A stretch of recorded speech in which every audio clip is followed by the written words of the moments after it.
Hello, for those of you who are watching on YouTube or on replay, welcome. I am Ciara Rubin, a writer, singer, speaker, and crystal clear intuitive here to help you fall in love with your truth so that you can be the change you want to see in the world.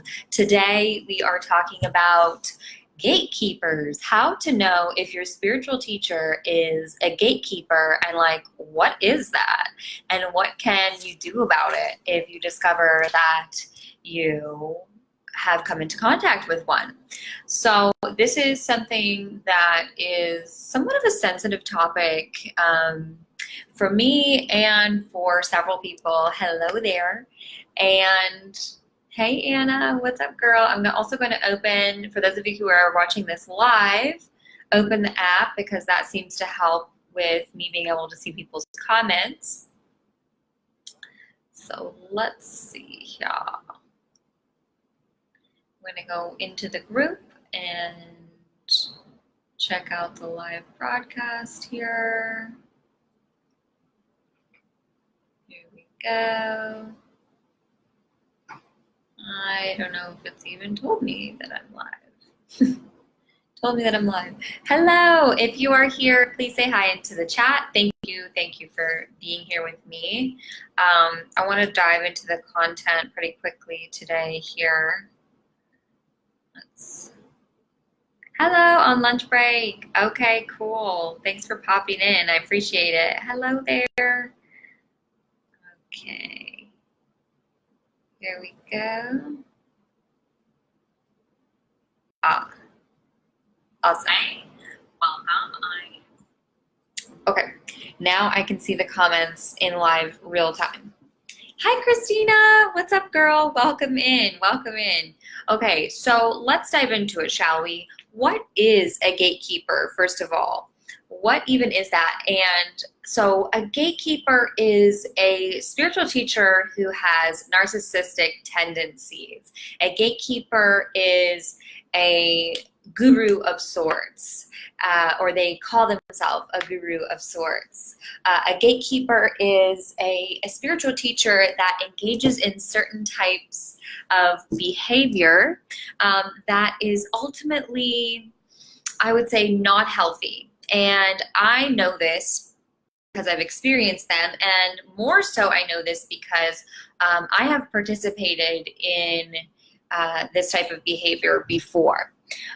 And so I want to say that many of us have these tendencies towards being a gatekeeper, towards having narcissistic traits. And I want to break that down a little bit before I dive into specific traits that I saw within myself when I was acting in this way. So a narcissist, you would think, right, is somebody who is all about themselves, and they are just really interested not only in their appearance, but their appearance, how they appear to others. Oh no, uh-oh, I know, right? How they appear as a public figure, not just physically, their appearance. And narcissists think that they are better than everybody else in a way, even if they act like they're humble outwardly. Their inner self is pumping themselves up and making themselves into being better than other people, because at the core of narcissism is a fear of worthlessness. The true issue with a narcissist is that at some point along their journey, they have been made to feel or taught that they were worthless in a way, or that they were bad. And so they overinflate their ego in order to combat that, and combat that inner dialogue that they received probably from childhood. And also, this can come into play really heavily with spirituality, this narcissism, because a lot of times, especially in the New Age community, and even as recently as about 5 to 10 years ago, when spirituality wasn't as mainstream as it is today, when you would come out of the spiritual closet, most of the time you would be pretty much ostracized from your family, your friends, your community, and that's really, really difficult to go through. And even some people now might experience touches of that, though I would say 5 or 10 years ago, it was even more intense. And those of you who have been into spirituality for 5 or 10 years or longer can probably attest to that, that things have gotten smoother and a little bit easier when it comes to being out of the spiritual closet, or being into stuff like crystals and cards and mediumship. And so when you get ostracized from society in this way and you feel alienated, that can create a wound. You probably felt alienated from your peer group as a child because you felt like you were a little bit different. You felt like you were a little more sensitive, or you were picking up on things, or just didn't fit in with the kids that were your age. And so this type of wound of feeling like you didn't fit in just gets blown up even bigger. Hey, Adrian, when you come out and realize, oh my gosh, I'm actually really interested in spirituality. I'm actually really interested in all of these woo-woo things, and then you feel even further alienated. And so a lot of times this alienation wound can turn into a few things: a need to prove ourselves. We feel like maybe we really can buy into this idea that we are special or more special than others because we are into spirituality. And so that's what I want to dive into. That is tip number 1 on how to know if you, thank you for the heart, how to know if your spiritual teacher is a gatekeeper. That they will claim it might be hard to find. It might be in a blog post somewhere. You might have to read between the lines. It might be in their first book, or they might just be right out with it. It might be in an early interview or just in one interview, but where they claim that they have gifts that are somehow more special than other people's gifts, or somehow more special than unconscious or non-spiritual people. They claim to be more special. They may say, oh, I've had my gifts since childhood, or oh, I was born with these gifts, and I had these experiences when I was a child, and I was so switched on and so spiritual and so aware, and I was born with it. We're all born with it. First of all, we're all born with the ability to see between the veil, beyond the veil. We're all born with, we all have intuition. We're all born with these things. But someone who is practicing spirituality as a gatekeeper, a spiritual teacher, is going to claim that they have gifts that are more special than others. And hey, Dana, hey, Vanessa, I can see you guys popping on my app there. Say hi in the chat. And they're also going to, hey Bianca, claim that they have a special connection to perhaps certain ascended masters or certain beings. They may claim to have a certain special connection with, hey guys, Mary Magdalene. They may claim to have a certain special connection with certain types of galactic beings. And I know that, how do you know if you are a gatekeeper, right? Yes. And so a lot of times, again, with this more special, it comes from that wound, right? So we need to take a look and see, do I have a wound or a shadow that relates to feeling like I don't fit in? Do I have a wound or a shadow that relates to feeling ostracized, or feeling like people don't accept me? And so then I, even maybe in my secret thoughts, think, well, they don't get it because I'm just so much more conscious than they are, and I have this special connection and they don't understand it, right? It's just kind of being aware of those things. And what I want to say is that most people, hey Dana, most people are not aware that they're doing this. They're not, I want to say that before we get any deeper into these gatekeeper tendencies, is that most gatekeepers, most spiritual teachers who are acting as gatekeepers, they're not doing it on purpose. They're not sitting there being like, oh, I have these gates and I got to keep them closed because I got to keep people coming for this special information and I'm so special and that makes me better than everybody else. They don't necessarily sit there thinking that. Totally no gatekeeper, right? Now that we're talking about this, you're going to start noticing it. You're going to start noticing it. Exactly. Who doesn't have a feeling of being ostracized? And that's what I was saying is we all in the spiritual community have these tendencies. That's why this is such a big topic. And that's why I feel so called to talk about it every now and again, is because we all kind of need to wake ourselves up from this. I woke myself up from it, and that doesn't make me any more special because I did, but I am here to teach what I am here to learn. And so because I saw these things in myself and I am, 110% about walking my talk and being psychic about myself first and foremost. Being a crystal clear intuitive means we are being psychic about ourselves first and foremost, walking our talk. So because I practiced that as a spiritual teacher, I saw this within myself and I was like, oh, okay. And as soon as I saw it in myself, I saw it in so many other people. So many other people. And it doesn't fault them, and it doesn't mean that you're throwing the baby out with the bathwater. It doesn't mean that none of their teachings are impactful. It doesn't mean that none of their teachings are important. It does mean, oh, no worries, Carly. Thanks for popping on. It does mean that we need to use discernment and do not ever treat any spiritual teacher like they are a guru. Do not treat any guru like they are a guru. Okay? We always need to know that you are the only one who knows the best for you. You are the only one who can, heal yourself. Okay? So that's step one. How you know is that they claim that they have gifts that are more special than someone else. I've had these gifts since childhood. I've had these gifts since I was born. I was born with them. We're all born with gifts. We're all born. They are gifts because there's something to be grateful for, and yet they really are abilities that can be learned and that can be taught and honed over time because we all have these tendencies. Hey, Grayson. Very interesting. Some deep shadow work going to get exposed. Girl, you know I'm about that life.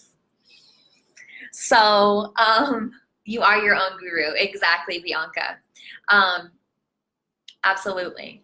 And so that's number one. They claim they have gifts that they're more special. They might claim to have step two. The second way that you will know if your spiritual teacher is a gatekeeper, and the second way that I knew that I was acting like a gatekeeper, is when they act like they have special information that would kind of keep you hooked in, like, oh, I need to watch this person's video every time it comes out. This specifically can come into play a lot with channeling. And channelers, that kind of mixes step one and step two. Number one, they're claiming they have a special connection to a certain being or a certain collective or a certain ascended master, a special connection that enables them to be able to channel that being or master. And then that they are having special information that only they can get from said master or said being. And so it keeps you hooked in. Right? They are keeping you, they are a gatekeeper, they are keeping you inside of where they want you to be in order to keep the energetic feeding going on. And am I saying that they're feeding off of you?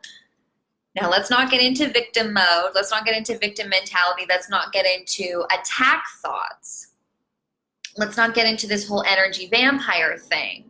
And at the same time, yes, it can become an energetically vampiric situation with a gatekeeper because they need that energy. They need that energy from other people, that the energy of other people's suffering, the energy of other people's adoration in order to fuel what they're doing and keep it sustained. Because number three is their personal life is probably a mess, or something about them just feels off. They're not walking their talk. Their relationships might be a mess. They may not have a happy romantic relationship and they're teaching about happy romantic relationships or sexuality. They might not have a successful or a consistent business, but they're teaching about these things. They act like they're an expert on all of it, right? Like they need to be, they feel like they maybe need to be infallible. They maybe feel like they need to know everything about everything because people look to them and put them on that pedestal. And they've gotten used to that energetic exchange of people giving them that adoration and projecting their power onto them in that way. And so they have to feel like they have to keep it going, and they're never really truly vulnerable. If they are authentic or they are sharing their shadows, it's in a way that feels off. It feels maybe icky, like they just continue sharing these shadows, but they've never actually dealt with them. Yes, so they will act like they have special information that you need to get in order to get right with the universe, in order to live your life in the best way possible, that you need them and their special information in order to do that. I'm sure if you think about it, you will start to discover that you have seen many of these types of spiritual teachers. And I'll say, you know, for me personally, a lot of that came about when I was deep into the galactic consciousness. You know, galactic consciousness is seemingly at the cutting edge of spirituality right now. It's that new, right? It's always been there, but now the spiritual community is starting to open up to it. So it's right on that knife edge of what people are getting into, and kind of unexplored and untested, unlike like the angelic stuff and the ascended master stuff. And so when I was channeling, because anybody can channel any being, anybody can channel through automatic writing, their higher self or their guides. Anybody can channel through automatic writing any type of ascended master or extraterrestrial being or energy. They can also channel those energies verbally. Anybody can do that, right? But so at a time when I was really deep into it, I was channeling, and I really felt like, oh, I have this like special connection with this certain type of beings, and I wasn't conscious of the thought like, oh, I want to make sure that these people keep coming back, so I need to make sure that this seems like super special. I wasn't conscious of that, but I definitely would have certain feels when not as many people would watch or not as many people would respond. And that's when I started to realize, okay, this is an unhealthy relationship. I need to be filling up my own cup, and I need to be walking my talk when it comes to the fact that everybody and anybody can connect with these beings and these consciousnesses, and not acting like I have a special connection by sharing that connection through video. That is just for me personally. Do I still connect with the Syrian collective? Sure, maybe. Does it really matter who it is that we're connecting with when we're channeling wisdom? No, it doesn't. It's the moment that we claim it to be a certain type of being or a certain level of consciousness that we start to get into our ego. Oh, I'm channeling 8th dimensional consciousness. Oh, I'm channeling the Syrian collective. They've reached angelic consciousness. Oh, I'm channeling Archangel Michael. That's when it starts to get into the ego, when we need to give it a name to show other people how important it is and that they need to listen to it. Though most people will not be conscious of that. Most people will not be aware that that's what they're doing. Because they've been doing it for so long, and because they've never done that shadow work and dealt with those wounds of feeling ostracized or unworthy or inadequate, right? So they have all that narcissism that's going on, but they're not aware. They're not aware of it. So that is step 3, right? Okay, so the next way to know if your spiritual teacher is a gatekeeper, or if you encounter someone who's behaving as a gatekeeper, they use this type of energy. I empower you. I empower blank to blank. I empower people to come out of the spiritual closet. I can empower people to let out their magic. I empower people to become the change that they want to see. Notice that I'm very careful with the language that I use. And I often say, empower yourself, self-empowerment, because I am not here to empower you. If someone is claiming to empower you, then you are projecting your power and your ability to empower yourself onto them, and you will never be truly self-empowered. Does that make sense? Let me know in the chat. Type yes into the chat if that makes sense, if I'm explaining that well, because it can get a little fuzzy, right? I'm a healer. That is a gatekeeper type of tendency, right? Because the healer, if they are claiming to heal, all they are doing is being a catalyst. Dana says yes. All they are doing, Bianca says #truth girl, is providing you with information that you most likely already know or knew deep inside of yourself but weren't wanting to face. They're providing you with a catalyst in order, it makes sense, okay, cool, to heal yourself. Because you're the one who is breaking down to break through. You're the one who is doing the journaling. You're the one who is doing the work. They might be striking the match, but you're burning that mother down, right? You might be teaching them how to use essential oils, but ultimately they are the ones that are using them and incorporating them into their own life.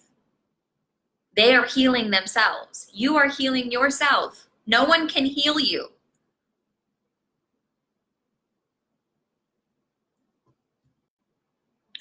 Adrienne has a question. Do you think pricing for special programs also falls into this as well, making programs or modalities more difficult to reach because of price? I think that it can. I think pricing is a whole other issue. I would watch, Adrienne, if you didn't watch How to Have a Real Business as an Empath. It's here. It's Empathic Worthiness, I think, is the name of it in this group. We talk about price and how that's connected to worthiness and what that means. Price is definitely more connected to worthiness. I don't know if price could definitely though be connected to gatekeeper type of stuff for sure, especially if the type of information that is in that course is a spiritual type of information, like a certain modality, or like the Akashic records, or like information on a certain ancient civilization like Atlantis or Lemuria. And I'll be honest, I did a program. Yes, the healer holds space, same for coaching. The client is doing the work. Exactly. I did a program called, I think it was called Mastering Messenger Magic. And within the program, I actually had a download. I was self-pleasuring, and I had a download during that time that showed me that in ancient Egypt, they learned that certain sexual organs, genital organs, during mummification, they took things apart and they saw what they looked like physically, and then physically they turned those organs, the clitoris and the penis, into symbologies that they then used all over their hieroglyphics. The ankh specifically is the clitoris, and the penis is a certain pronged thing. I don't know what they call it. It looks like a flail, like a crook and flail kind of thing, that would be on either side of the ankh in a lot of their hieroglyphs. And so I saw this in a vision, and saw, they used sex magic heavily in ancient Egypt as a way to manifest and create spiritual experiences, and to, they lit up their Kundalini energy in order to fire up and clear and activate their chakra system. So I saw this in a vision, hey Misty, and only shared it in the program for people who paid for it. So I'm really glad that you said that, because it got me to say that to you guys and then put this information out there for free. So thank you for that. So in other words, they could be offering, oh, well, I'll give you this special information. We'll help you remember this and this and that if you pay for the program. If you pay for the program. Hi. And it's not to say that doing classes that are paid on past lives, you should be compensated for your time. You should be compensated. And it's fun to learn about parallel lives, because there really is no such thing as past lives, since everything's happening now, right? But it's really good. Definitely you need to be compensated for your time. And if it's something that you feel called to teach, price it adequately based on what you feel that your worthiness is, and the people that need to pay in order to learn about that will do so. But just think about it and discern it energetically for yourself. Yeah, that's what I would say about that. So I empower you to, or I can empower you, or I will empower you. Any type of languaging like that, anywhere in their messaging, sometimes you have to look a little deeper to find it, indicates gatekeeper behavior. I can heal you. I'm an energy healer. I have these special abilities. Yes. Okay, so another way, I think I have like one or two more that I haven't touched on. The fame game, ladder climbing. So anybody, and this is tough, because this applies to so many of us, even outside of the spiritual community, because we're taught that that's what we need to do in order to be successful. It happens in the entertainment industry, in Hollywood. It happens in the spiritual community. I actually have a video coming out very soon where I interviewed Dr. Allie Doyle. A few of you might know her, about something called the spiritual celebrity complex, and about how that type of mentality is actually pretty pervasive. I don't know if pervasive is the right word, but it is rampant in the spiritual community, because we are taught that that is the pinnacle of what it is to be spiritual and to be a light worker, is to become famous or to gain a certain type of notoriety. So people who are really, I know, it's really exciting. I saw the wow face. It's really exciting. It's a really fascinating interview where I talked to her about her recognizing that in herself, and she talks about her spiritual awakening. I'm really excited to share that with you guys. That'll be coming out August 15th. But so the fame game, ladder climbing, if you feel like there's somebody who's just using you because you have a certain number of followers, or they're only wanting to talk to you because you only have a certain number of followers, whether they have less or more followers than you, if they are engaging in that type of behavior and you're feeling that kind of energy from them, they are most likely engaging in gatekeeper behavior. And if you're engaging with them, you might be engaging in gatekeeper behavior. And this is not a shame thing. Again, I've done it. I still am working through that. I know, right, Grayson? I'm still working through myself. So, no shame. No shame at all. It's something that we all in the spiritual community, at least that's who I'm talking to right now, need to awaken from. So, the last thing that I'm going to talk about is something that can also be difficult to spot, but it also can be really easy to spot. Okay, and that is that the spiritual teacher or influencer or author or whatever label you want to give it, teaches unity, but practices separation. Okay, so we understand that there are very few universal truths, especially in here. We know that that's something really hard to balance with online spiritual teachers, speakers, for sure. Yes, exactly, Misty. There are that's right. We understand in this group when we say fall in love with truth, fall in love with your truth, that truth is, for the most part, subjective, right? There are very, very few universal truths. One of them being unity. We are one.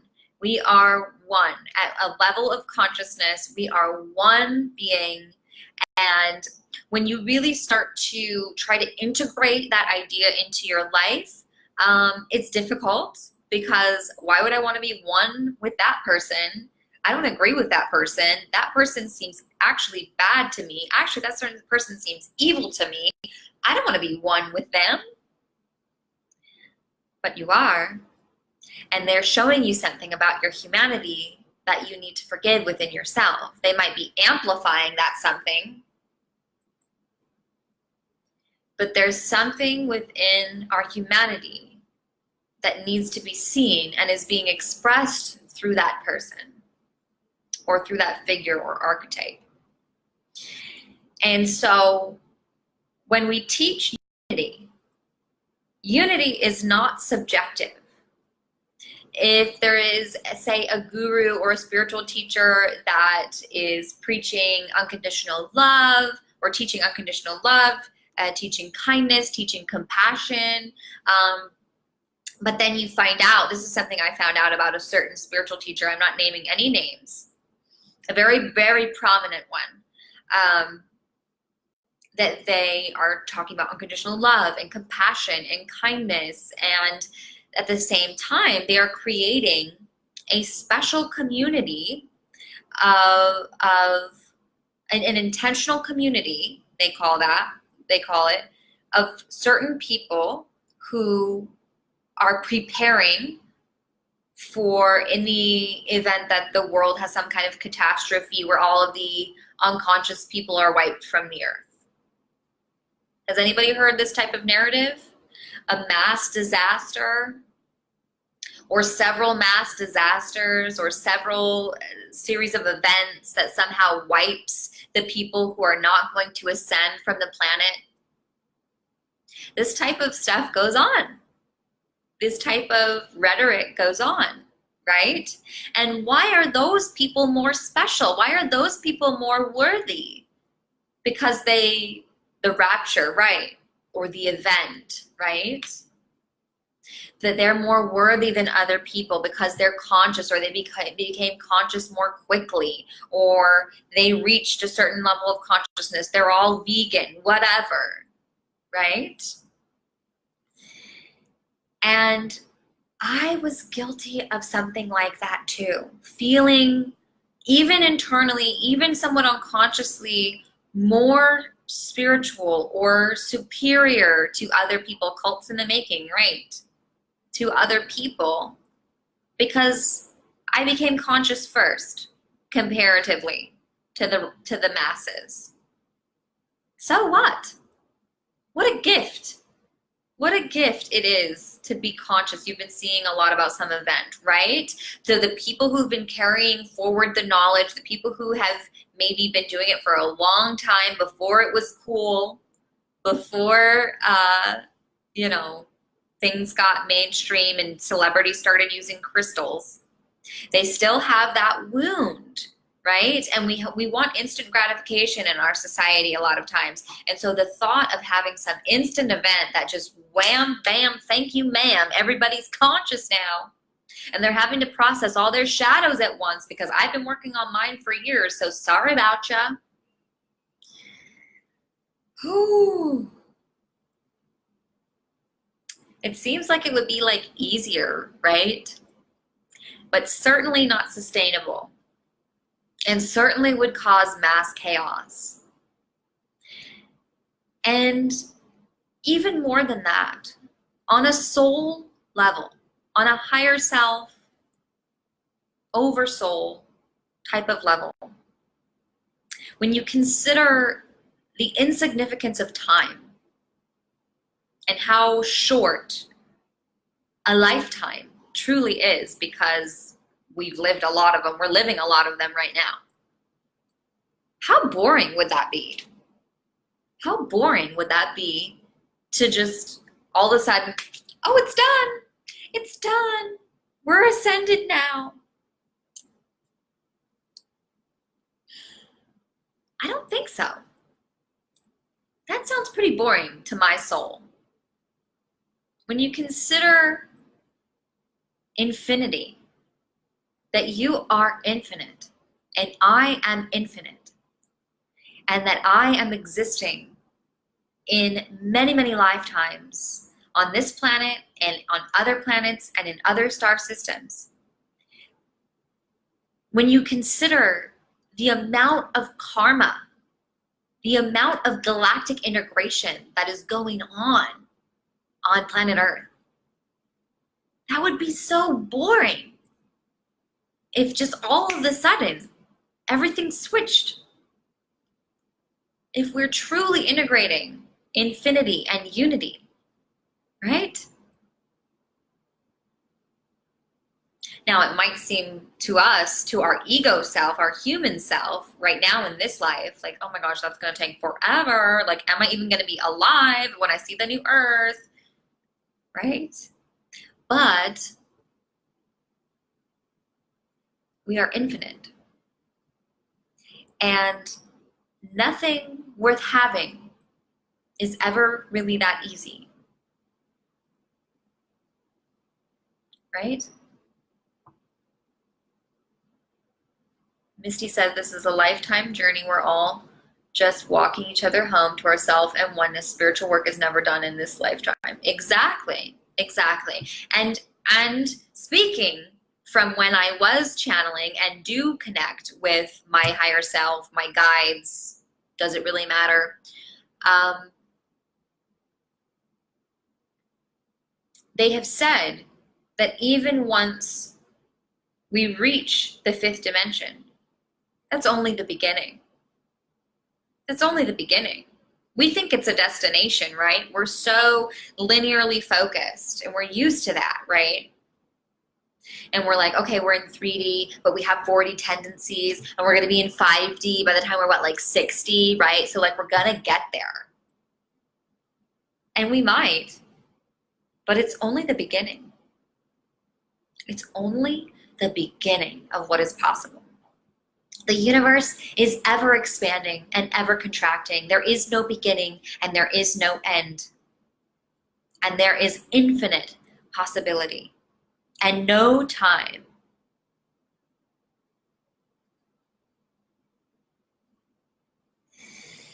Oh, that makes me feel relief. I don't know about you. Relief is a divine emotion. That makes me feel relief to know that. Rather than, oh my gosh, I like, am I doing the right things to like ascend? Am I doing the right things? Am I in 4D right now? Am I in 3D right now? Did I touch 5D the other day? Dude, I am so high right now. I think I am in 5D. And that's awesome. If you are high vibe, if you are making choices that are in alignment with your highest excitement, if you're making choices that are in alignment with your highest version, the best version of yourself, that's awesome. Keep doing that. Keep doing that and keep facing your shadows and keep taking action and keep being creative and keep being sexual and turned on and grounding yourself and opening your heart. Keep doing all of that.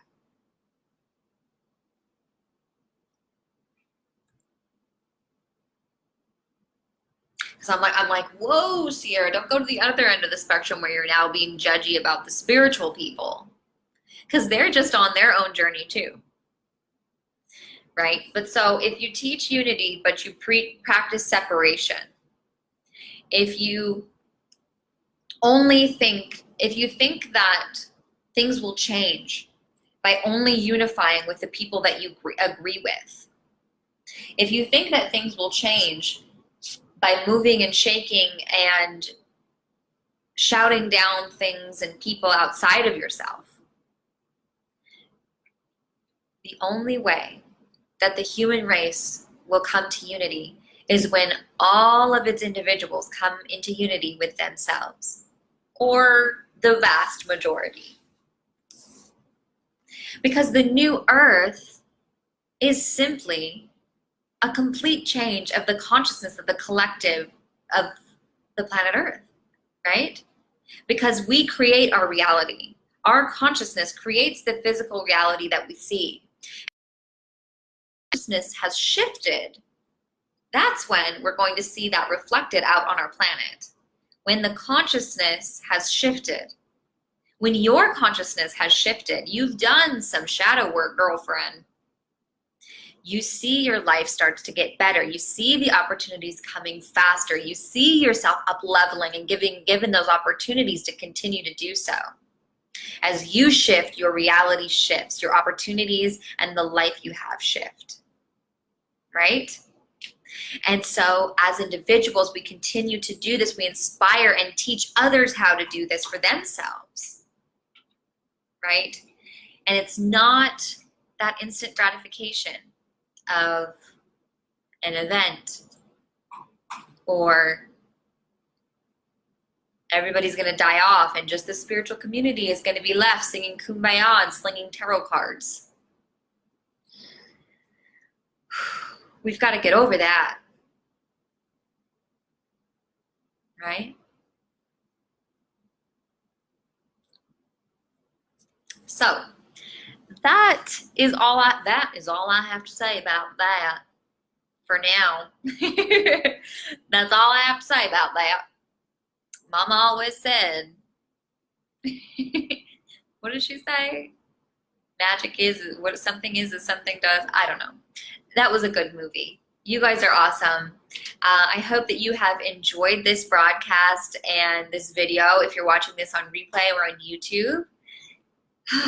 I love you today and every day, and I will talk to you soon. Bye.